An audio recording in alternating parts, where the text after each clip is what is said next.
आज हम लोग पिछले क्लास में एक टॉपिक पढ़े थे चैप्टर 18 से, यानी चैप्टर 18 से व्याकरण से वो पढ़े थे चैप्टर 18 जो पढ़े थे व्याकरण का, जो है पदबंध।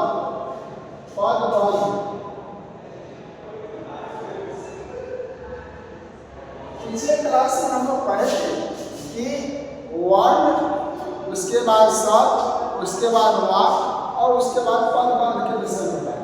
पदबंध का मतलब होता है ऐसे वाक्य जो पदों में बांधा हो, यानी जिससे संज्ञा, सर्वनाम, विशेषण, क्रिया आदि उससे जुड़ा हो, यानी व्याकरणिक नियमों से वो जुड़ा हो, उसे हम पदबंध कहते हैं। अब देखेंगे कि पदबंध होता क्या है और उसके परिभाषा। तो पदबंध जो होता है, पदबंध कई पदों के योग से बनते हैं, योग से बनते हैं, योग से बनते हैं, योग से बने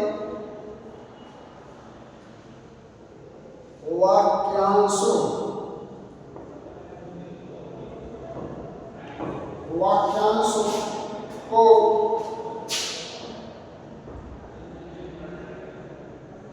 जो एक ही पद का काम करता है, जो एक ही पद का काम करता है, एक ही पद का काम करता है, वह पदबंध होता है। वह पदबंध होता है, वह पदबंध होता है, वह पदबंध होता है। ऐसे इसके एग्जाम्पल के तौर पर जान सकते हैं कि जैसे गीत, गाने वाला गायक, गीत गाने वाला गायक कहाँ मिले?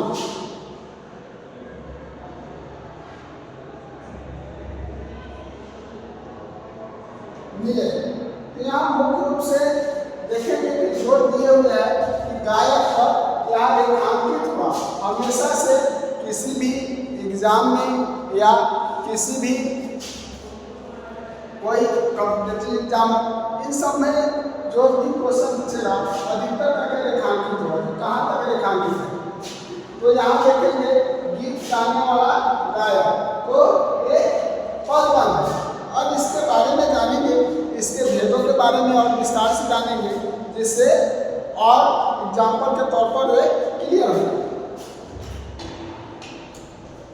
यहाँ देखेंगे पदबंध के भेद, नंबर 1, नंबर 2 में देखेंगे पदबंध के भेद।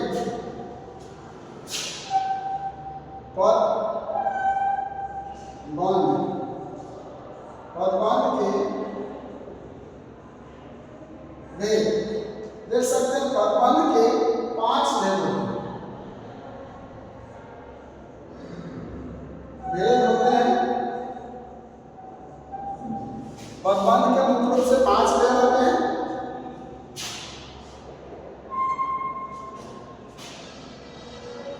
नंबर 1,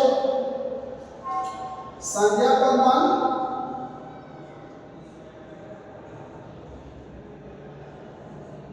संज्ञा पदबंध। दूसरा होता है सर्वनाम पदबंध।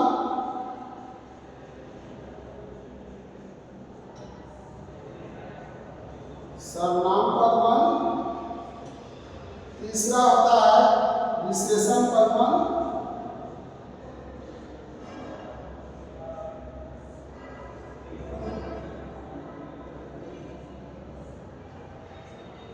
चौथा होता है क्रियापद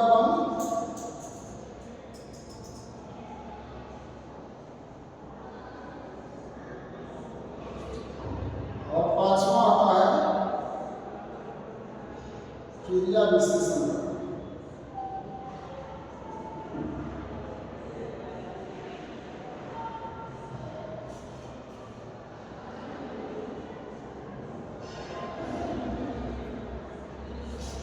तो यहाँ देखिए पदमान 5 प्रकार के होते हैं। ऐसे वाक्य जिसमें संज्ञा लगा हो तो संज्ञा पदमान होता है, जिसमें सर्वनाम की चर्चा हो तो सर्वनाम पदमान, जिसमें विशेषण की चर्चा हो क्रिया की और क्रिया विशेषण, ऐसे उसके नाम से ही जाना जाता है। उसमें भी रेखांकित हो, इससे पहचान करना आसान हो जाता है कि संज्ञा पदबंध है, सर्वनाम पदबंध है, विशेषण पदबंध है, क्रिया विशेषण पदबंध है, ये सब पहचानने में आसान है। तो अब हम एक एक करके इनका परिभाषा जानेंगे कि संज्ञा पदबंध क्या होता है, सर्वनाम पदबंध क्या होता है, विशेषण पदबंध, इन सबको एक एक करके जानेंगे। फिलहाल इसको नोट करेंगे। अब देखेंगे कि मुख्य रूप से नंबर 1 जो होता है संज्ञा पदबंध। तो यहाँ देखेंगे संज्ञा पदबंध होता क्या है, उसको देखेंगे।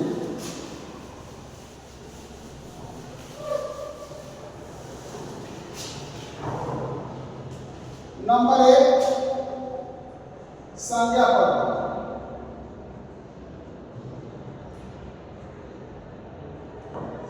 संज्ञा पदबंध किसी भी वाक्य में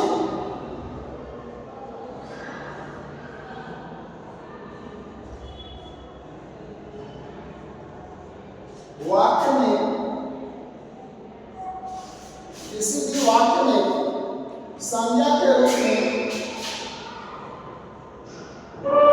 होने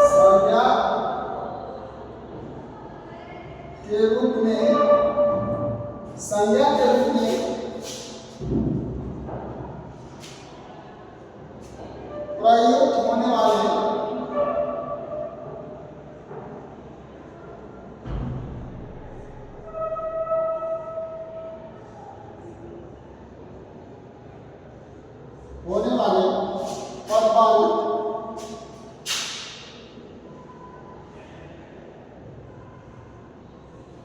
पदबंध संज्ञा पदबंध कहलाते हैं।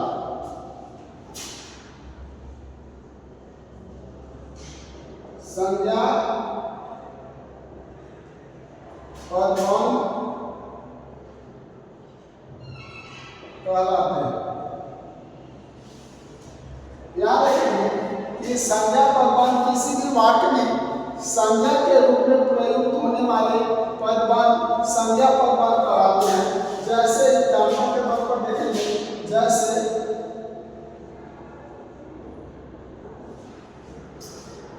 एक परिश्रम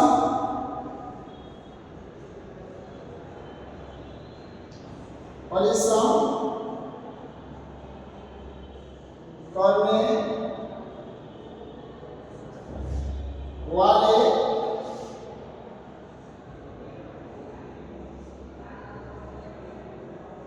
विद्यार्थी सदैव सफल होता है।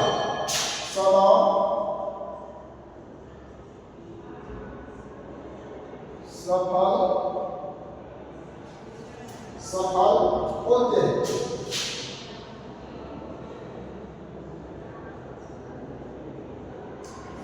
अब यहाँ पे रेखांकित किया हुआ है कि परिश्रम करने वाले विद्यार्थी। तो यहाँ मुख्य रूप से जो फोकस किया गया है कि परिश्रम करने वाले विद्यार्थी, तो विद्यार्थी पर फोकस किया गया है, इसलिए ये संज्ञा पदबंध है। इसी तरह उसकी पहचान होती है। नंबर 2 सर्वनाम पदबंध।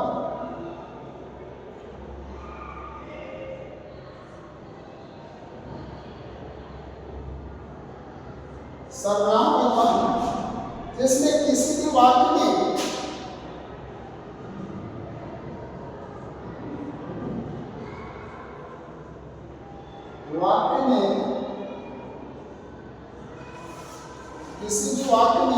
जब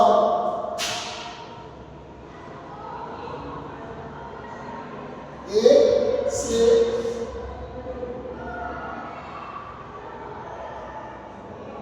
अधिक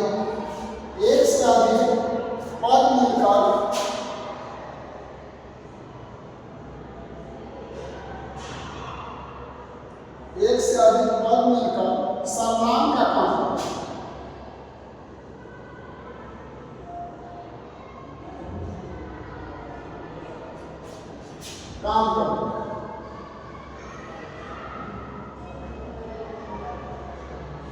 सर्वनाम का काम करते हैं तब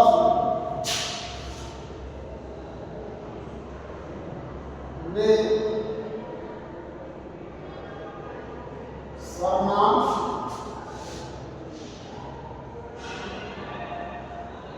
पदबंध कहलाते हैं।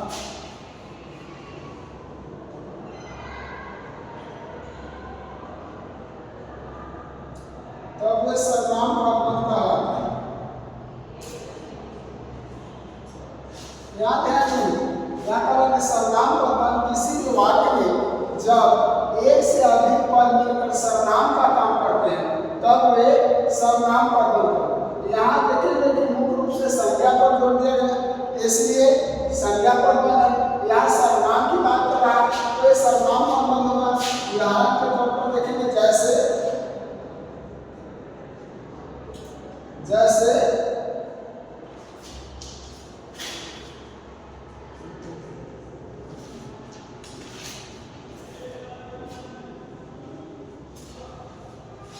घर से 5 किलोमीटर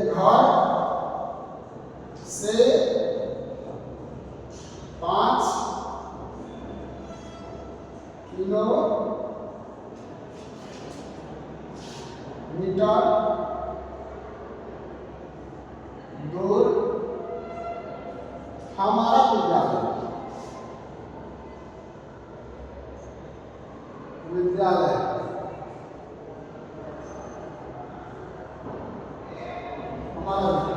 याद रखिए कि जैसे मैं घर से 5 किलोमीटर दूर हमारा विद्यालय, यार एकांकित क्या हुआ कहाँ पर हमारा, तो मुख्य रूप से यहाँ पे जो रेखांकित किया गया है हमारा, और हमारा जानते हैं तो सर्वनाम पढ़ेंगे आप लोग, मैं वह हमारा तुम्हारा तुम, ये सब सर्वनाम, इसलिए ये सर्वनाम।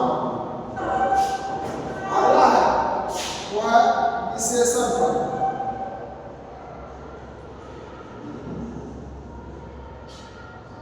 विशेषण पदबंध, इसमें लिखेंगे कि जिस पदबंध का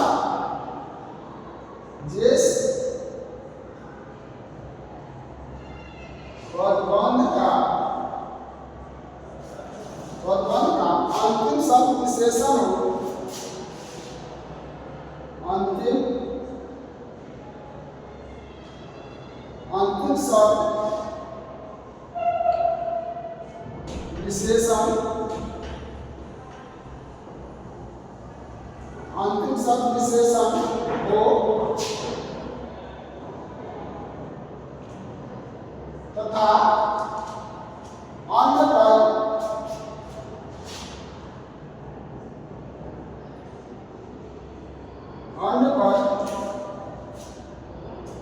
उसी विशेषण पर आश्रित है।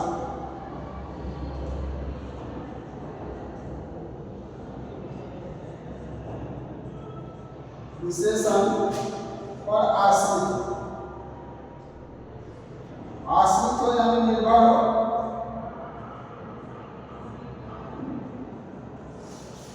आश्रित हो उसे विशेषण पदबंध हो, उसे विशेषण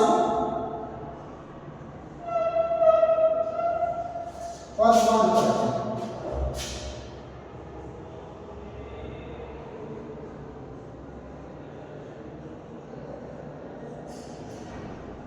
उसे विशेषण पदबंध कहते हैं। जैसे सर्दियों में ग्राहकाली स्वेटर पहनो, सर्दियों में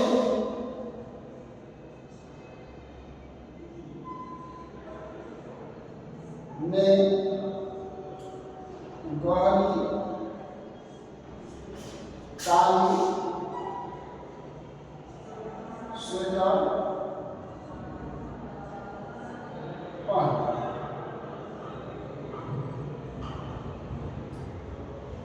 यहाँ देखिए सर्दियों में गहरी काली स्वेटर, तो यहाँ पे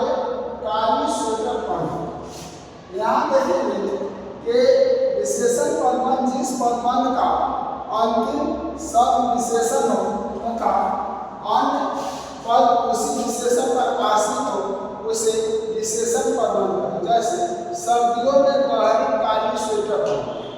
हम लोग विशेषण पढ़े होंगे कि संज्ञा या सर्वनाम की विशेषता बताने वाले शब्द को विशेषण कहते हैं।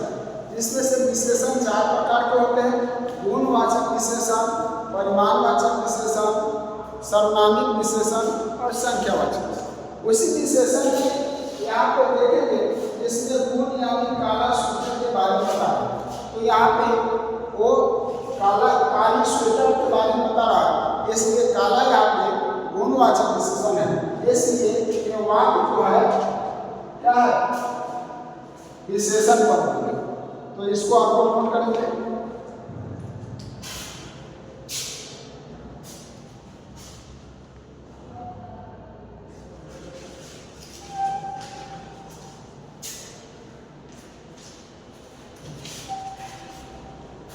इसको नोट करेंगे।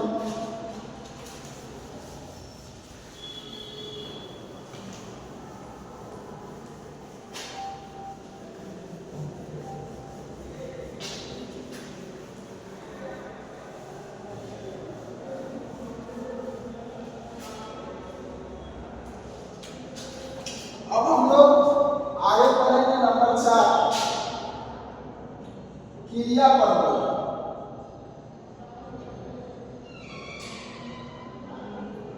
क्रियापद किसी भी वाक्य में क्रियापद किसी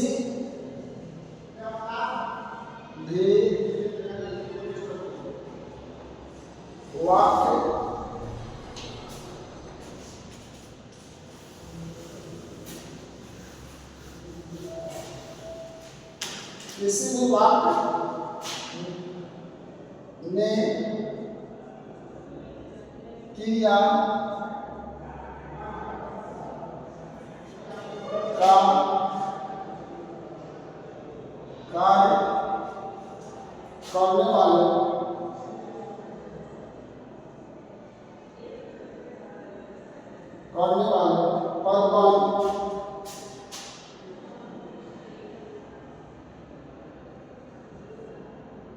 पदबंध क्रियापद बनता है।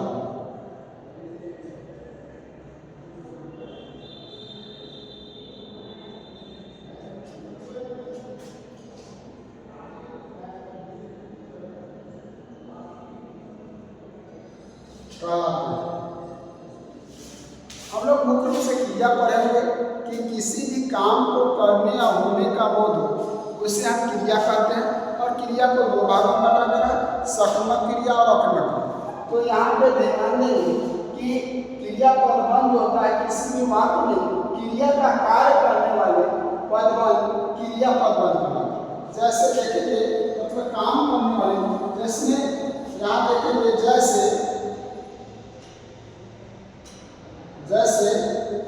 बालक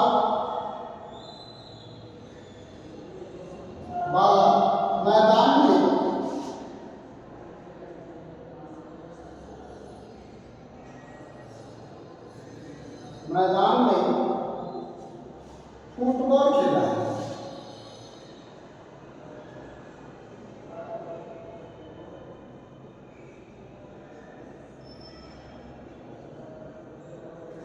फुटबॉल खेल रहा है। तो यहाँ देखते खेल रहा है।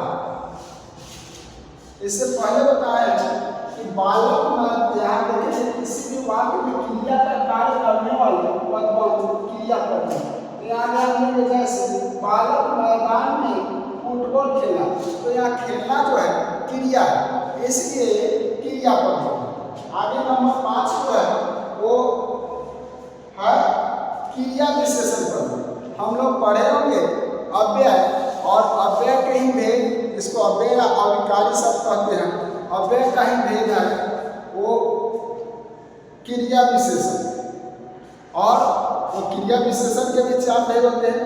तो वो टोटल हमको अव्यय पढ़ना है। और क्रिया विशेषण इसका अगला भेद जो है टोटल 5 वो क्रिया विशेषण है। लेकिन टाइम की वजह से आज यहीं पे क्लास को समाप्त करना पड़ा और फिर अगले क्लास में हम वो क्रिया विशेषण पदवन पढ़ेंगे। आज के लिए थैंक यू, धन्यवाद।